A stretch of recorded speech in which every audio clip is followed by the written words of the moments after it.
Support for the Capital Connection comes from New York State United Teachers, working to support students, educators, and public schools as the center of their communities through the Public Schools Unite Us initiative.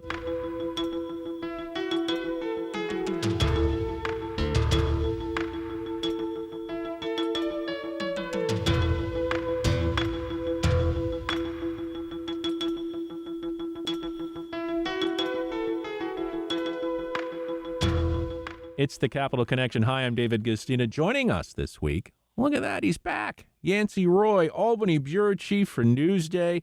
Welcome back to the Capital Connection, Yancey. Thanks, Dave. Good to be back with you. Quite a week. A major upset. We'll start with this. In New York City, the mayoral primary, you had Zohran Mamdani, the Democratic Socialist, who won the 11-way Democratic primary. And this, after all the polls seemed to show that former New York, I'll add, disgraced governor Andrew Cuomo was the sure frontrunner and was going to win it. You had a couple of things happening, really, really hot weather that may have kept some from the polls, and what seems to be a rejection of Cuomo, at least at this stage in the race. Yeah, all along the way, Cuomo was the front runner. And in talking about this race and writing about the race, it was a few things were kind of clear. Folks always want to know, is he going to win? Is he making a comeback? Well, from the moment he jumped in, it was kind of his race to lose because he had such a lead in the polls and name recognition. And there was a sense among some of the people who supported him, even people who might have opposed him in the past, that they needed this tough personality type to be the head of New York City, what with Donald Trump in the White House. But there were some warnings along the way as well, which was that, first of all, you never know how ranked choice voting is going to play out in New York City. It can be sort of a wild card, and that's a system that the rest of the state doesn't have, where you don't just vote for one person, you rank them in order, and there's a way for, as the ballot progresses, to count those votes. Is simple way of putting it. So that was one wild card. And then the other wild card was always, would the people who are kind of opposed to Cuomo eventually coalesce to somebody else? And I think the somebody else, people thought that might be Adrian Adams of the city council for a while. But in the end, it ended up being Zohran Mamdani. And as you mentioned, the polls and Cuomo in the lead, one thing you got to know is every time, and it's certainly in New York State and maybe nationally too, is at the end the polls were fairly even between Mamdani and Cuomo. And even though Cuomo wasn't the so-called incumbent, he was like the known brand, the veteran, that if you get down to the very end, the last few days, and there's a known brand, a person, an incumbent versus a newcomer, and it's fairly even, most times come election day, it's going to break towards the newcomer. There's just sort of, political polling one-on-one. If the leader, the incumbent, is in a dead heat at the very end, that's not usually good for the known person, the incumbent. Yeah, I wonder what you think about this because it involves the press and endorsements. It seems like these endorsements, whether it's from a newspaper or it's from another politician, they're not having a big impact at all. I mean, Cuomo received the endorsement of former President Bill Clinton, for example. But it seems like many voters are fed up with the status quo, the same old politics. Well, it's certainly clear that in this race, there was a push for new faces. There was more energy on the left. Seemed to be more energy in younger voters, and a rejection of Cuomo is sort of broadly a rejection of the idea of, look, we tried that. Okay, we tried that, so we're going to do something new. And it's interesting because, look, Zohran Mamdani is now poised to become the mayor of New York City. There's still some a general election to come, and there's sort of a couple of wild cards there. But I mean, it's interesting that he's a guy who's been just a backbencher in the state assembly. He's not been a leader in the state assembly because he's fairly new. But something about his push and his energy certainly captured enough voters in the city to catapult him to where he is now. You are listening to the Capital Connection. I'm David Gustina, and we're speaking with Yancey Roy, the Albany Bureau Chief for Newsday. Now, Yancey, let's get into what's coming because there is still a general election in this race. Curtis Sliwa, the well-known Guardian Angels leader, on the Republican side. But now you have this wild card situation where you've got Eric Adams, who's the current mayor, running as an independent after escaping prosecution thanks to the Trump administration, and Cuomo, who has not decided. I've seen two different headlines. He's still waiting and he may drop out. We don't actually know at the time we're recording on a Thursday what's going to happen there. But that will change the scenario, won't it? Well, it's good you mentioned Eric Adams because I think this could be intriguing. It's still early. Look, we're not even out of June yet. But one of the things that occurred to me in this result is to think back to what happened in the city of Buffalo a few years ago. And again, it's not parallel, but it's interesting to take note of it. It's that incumbent Byron Brown, he was an incumbent Democratic mayor. He had a Democratic primary. He didn't try very hard. He must have thought he would coast to it. He didn't spend a lot of his campaign money. Lo and behold, he was upset by a Democratic Socialist candidate in the Democratic primary in Buffalo. He did not concede. In fact, he ran, if I'm remembering correctly, a write-in campaign where and the sort of rank-and-file Democrats and others who did not want to support Democratic Socialists rallied behind the incumbent mayor. And after shockingly losing in a primary, he rallied to win in the general election and remain mayor. Could that happen with Eric Adams? I don't know. I certainly wouldn't predict that. But what I'm saying is he says he's still in the race. His chances are inarguably are better if he's running against, say, Zoran Mamdani than if he was running against Andrew Cuomo, and Andrew Cuomo had just won the primary. I don't know. There's a lot of, as you mentioned, Adams was under indictment. Now that indictment's been closed. Is the baggage still with him? Is he still part of the old guard, as Mamdani painted Cuomo, or are there people who don't want Mamdani because he's considered too far left, and they'll go with somebody else? And could that be Eric Adams? There's a lot of interesting cards to be played in that race. There sure is. And there's this whole thing hanging over it all, which is the federal government, which has been cutting all over the place, all around the country, including New York. And they don't take a liking to progressives, especially a Democratic socialist like Zoran Mamdani. What are the voters thinking? Because I can't imagine that this president is going to support that mayor if he makes it through the general election. Oh, no, of course not. I mean, I think, and I wouldn't presume to know what all the voters are thinking, but certainly there's some folks that not only wanted Mamdani's vision for the city, but also the sort of the broad ideas that he presents. And they're certainly in contrast to the Trump administration. And it would, whoever wins the New York City mayoral would be sort of would be from voters, I would presume, would be seen as wanting to be one of the leading voices against the Trump administration, especially if you're leading one of the most democratic cities in the country.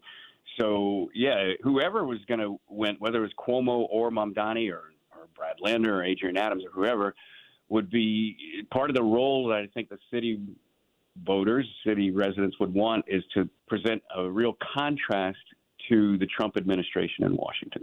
Yeah, and then there's his local audience, the city, Mamdani, if he makes it. But then the question is, let's take one issue that he raised, freezing rents in New York City. What about what he wants to do with criminal justice? You can see those landlords and the police rising up to challenge. Won't he end up in a lot of fights as he tries to change things to the Democratic Socialist side with many of the audiences that are in the city he'll have to address? Well, yeah, a couple of things. First of all, broadly, a mayor of New York ends up in a lot of fights, no matter what his political orientation is, right?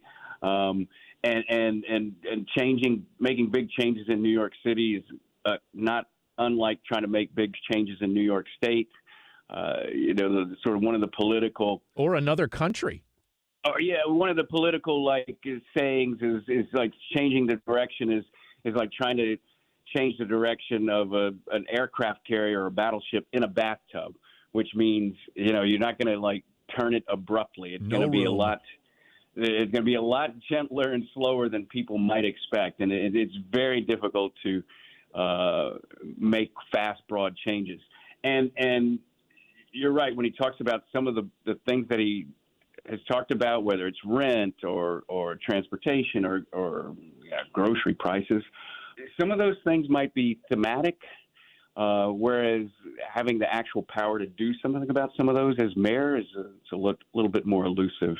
Yeah, and the mayors often forget they got to go hat in hand to the state legislature to get money for a lot of the things they want. Now, Right. he seems to have one ally, probably not a surprise, and that's Carl Hastie, the speaker, who is a Bronx Democrat. It's going to be interesting to see how well he's received, Mamdani, if he goes on to become mayor, because his message is hit much differently among elected officials. And Republicans are obviously very critical, but even some Democrats have called him too extreme to lead New York City, too far to the left. It's going to be pretty curious to see if he's the mayor, and like you say, he has to come to Albany roughly February of next year, which is when the state budget gets hashed out, and the city, as you said, relies on the state government for a lot of things, funding among them. And he's got to go before the state legislature and make a case for why it should help New York City. Yeah, as you said, next February he'll be coming. But way before that, I'm imagining the legislature will be back in a special session. Why? Because they sort of plan this year's budget on a rosier forecast and are waiting to see what's going to happen with the big, beautiful bill and how much New York's going to be impacted, which could be huge. We're talking about SNAP benefits and Medicaid and all sorts of cuts that will change what's available not only for the state at large, but for New York City. Yeah, you're talking about the federal budget, and would there be a lot of cuts to states, especially blue states that have shall we say, more generous programs to help people than some of your red states. And you're right that the New York State Legislature, when it approved its budget in May, approved it on sort of an as-is basis, what's been happening in the last year or two, and just go forward from there. There was some critics who were out there saying, wait, the feds are going to cut. Why don't you guys rein in spending and make cuts now instead of waiting for the feds? I don't think that was a very realistic viewpoint, though, in terms of the politics of this, just in terms of like the strategy of the legislature, Exactly. just to understand where they're coming from. I'm not endorsing it, but to understand where they're coming from. First of all, if you're New York State and you start making cuts in certain programs yourself, well, then you're signaling to the feds that you've given up on those issues. They could be anything. I don't know, whether it's school or transportation or environment. But you would be conceding ground to them. And I don't think, in a politics sort of way, they want to concede any ground to the Republican administration. And second of all, also strategically, if the environment's going to be cut or SNAP benefits, food benefits for people, social services for people are going to be cut. Well, the legislature is looking at it like this. Then if those are going to be cut, then it's going to be Donald Trump and the Republican Congress that are going to cut them. It's not going to be us. The blame game. Well, look, there's a certain amount of common sense strategy there. Sure. Why would I cut my own programs if you're threatening me to cut them? You want to cut them, you go ahead and do it. Again, so I understand where they're coming from and why they did not make cuts right now. Yeah, you can certainly understand that. Yancey Roy, Albany Bureau Chief for Newsday, joining us on this week's Capital Connection. But then you could follow that a little further out and say, the federal government, the Republican Party, cutting a lot of things that are actually going to hurt Republicans in the state of New York, right? So will the citizens play the blame game? Well, that's going to be the pressure on a lot of Republican congressional members in New York. I mean, we're in a mostly blue state. There's some red areas. There's some purple areas, certainly in the New York City suburbs. And the Republicans in Congress, certainly in some districts, are going to be in this very tight spot where your question is going to be, do you support the Trump administration's view on some of these budget issues? Or if your constituents are opposed to certain cuts, do you go with your constituents, and to what degree? So there's going to be a lot of pressure there on the Republican congressional members from New York. Seems to me there's some equal pressure on New York Governor Kathy Hochul because it looks like she's going to have some challengers from the Republican side, including, I don't know, Congresswoman Elise Stefanik, Bruce Blakeman from Long Island, where you are, and Mike Lawler, the congressman. So depending on how all this plays out in the wash, these cuts and their reasonings for not cutting and blaming, we'll see how that will impact that race coming for governor. Yeah, and that's more than a year away, and there's a lot of strategy and planning, backroom steps, positioning that will go ahead of that. Like you mentioned, those are the three names on the Republican side that you're hearing the most from Congress. Elise Stefanik from the North Country, Mike Lawler from the Hudson Valley, and then Nassau County Executive Bruce Blakeman, who, like Stefanik, is a strong ally of Donald Trump. And it's also interesting that Blakeman and Stefanik made trips to Albany during the last days of the legislative session, ostensibly to make the pitch for some Republican bills that were in the state legislature. But politically speaking, it was more to show your face, appear with Republican legislators on a certain stage, and get your name out there. I think it was more like a name building, relationship building sort of trip for the folks who might want to run for governor next year. They think they have a chance because Hochul won last time out in 2022 by about 7 percentage points, which was the lowest margin of victory for a governor in quite some time. And they're thinking that she might be vulnerable. But as you mentioned, there's such an overlay of politics now coming out of Washington that might affect this governor's race, a lot of other congressional races. Remember in 22, when Hochul won by a small margin, Democrat Joe Biden was in the White House, and 22 was kind of a backlash year against Joe Biden. And one of the factors that will be raised come 26 is, okay, Trump will have been in almost 2 full years. Will his brand have momentum, or will there be a backlash against him in those midterm elections? So all sorts of factors to be played here. There's one more Yancey Roy of Newsday. That's her own lieutenant governor has now decided he's going to run against her, Antonio Delgado. That certainly was a mess when we learned about it. Yeah, Antonio Delgado, lieutenant governor, has launched his own campaign to become governor. He says that the electorate wants new energy, tired of old ideas. He certainly points to the Mamdani victory in New York City as, see, I told you, people want a fresh vision. People want a new look. And while part of that might be true, Delgado has a lot of obstacles himself. One is going to be, how does he get out there and campaign and convince donors to contribute to his campaign in a significant way enough to challenge Kathy Hochul, who I'm trying to remember the last figure. I think she has at least $16 million in her campaign account and has a lot of money from powerful unions in New York State. So the practical challenge of a lieutenant governor running against a governor, the first thing you think of is money and endorsements. And the fact that no lieutenant governor has unseated a sitting governor in New York State, I don't believe in state history. But again, Delgado is charging forward, says it's time for new ideas, and that's what he's moving ahead on. Well, Yancey, we have to move ahead because we're running out of time. Let's go back to New York City for a minute. And this also affects folks out on Long Island, and that's the MTA, the Metropolitan Transportation Authority, the funding for the transportation system. But the idea that the congestion pricing plan was put in place, charging, $8 or $9 below 60th Street, Manhattan, to, in part, help pay for the funding of the transportation system. The Trump administration has attacked it, tried to shut it down.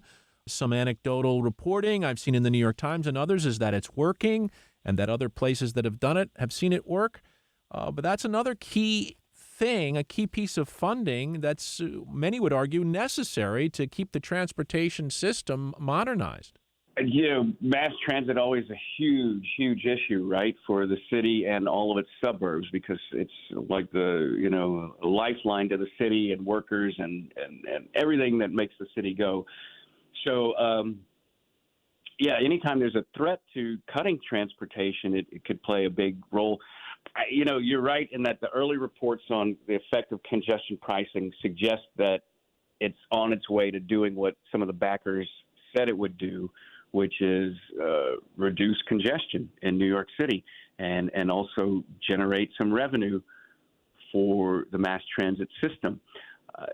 The opposition to the congestion pricing runs deep in the city suburbs, especially Long Island suburbs, which have gone Republican in the last couple of election cycles.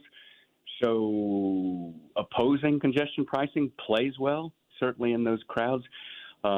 It's one of those where, again, I might have to see where we are a year from now, and have people gotten used to it and adopted it and said, hey, look, it's working out okay. Congestion in Manhattan is better.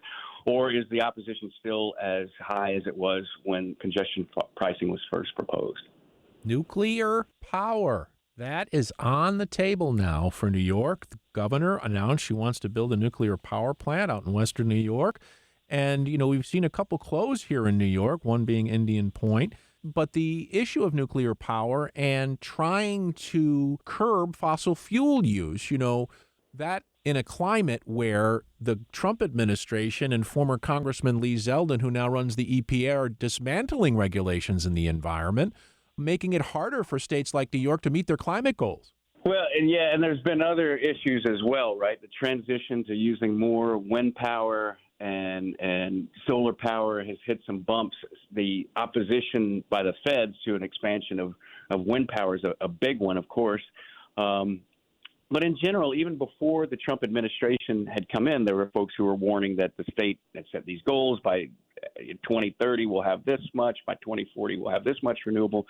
That it just wasn't happening fast enough. And Hochul had signaled this, in the months leading up to this week, that we should look at nuclear again, and finally made it official when she announced it on Monday that she wanted the New York Power Authority to start, the process of planning and possibly siting a nuclear plant upstate. There's certainly some communities that would want it for the jobs, for the economic stimulus.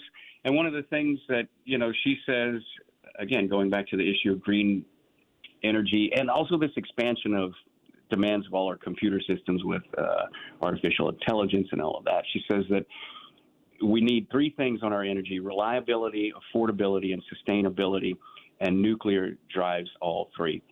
And that was her pitch to move this forward. It's interesting in that it's a turnaround for the state and for, say, a Democratic governor. It was not Kathy Hochul, but it was Andrew Cuomo who had shuttered Indian Point nuclear plant in Westchester County. And it's also going to spark some tensions between Hochul, a Democrat, and some of the same environmental groups that have been supporting her agenda all along during her 4 years in office, who have backed her on wind, who backed her on solar, backed her on a lot of stuff, but are really opposed to nuclear. Finally, Yancey Roy, what do you think Governor Hochul will do? Will she sign the medical aid in dying bill, which has sort of been floundering? They've been working on that now for 10 years. They tried to address all the concerns. It was passed by both houses this session, but it still remains to be seen whether the governor will sign it. Yeah, that's going to be an issue played out over the next few months. It actually, I would say it was floundering a couple of years ago, and all of a sudden this year it picked up a lot of support and a lot of energy. And whereas it was going nowhere a few years ago, this year all of a sudden it became clear it might be passed by the legislature, and it did pass. And so now it's got to go to the governor, right? But it's not going to necessarily go immediately. The way, not to get too much into the nuts and bolts of this, but the legislature has to forward a bill, has to formally submit a bill to the governor. There's a lot of typical communication, back channel communication about when to send that bill. And, is there any concerns by the executive office about that bill, et cetera, et cetera. Basically, the legislature, in simple terms, has from now until about the end of the year to send it. And what that means is that either side of this issue, whether it's the proponents or whether it's the opponents, which are primarily led by the Catholic Diocese Association, Catholic Conference, are going to be working to try to persuade the governor to sign or veto it, pointing out flaws in the legislation, unanswered questions, why we don't want to do this bill, et cetera, et cetera. I think a lot of that action is probably going to happen behind the scenes until we get a little bit later in the calendar year. Well, we'll have to wait till a little bit later in the calendar year to talk to you again. He is Yancey Roy, Albany Bureau Chief for Newsday. And it's been a pleasure, Yancey. Always great to talk to you. And, we'll speak again soon enough. Thanks for having me, Dave.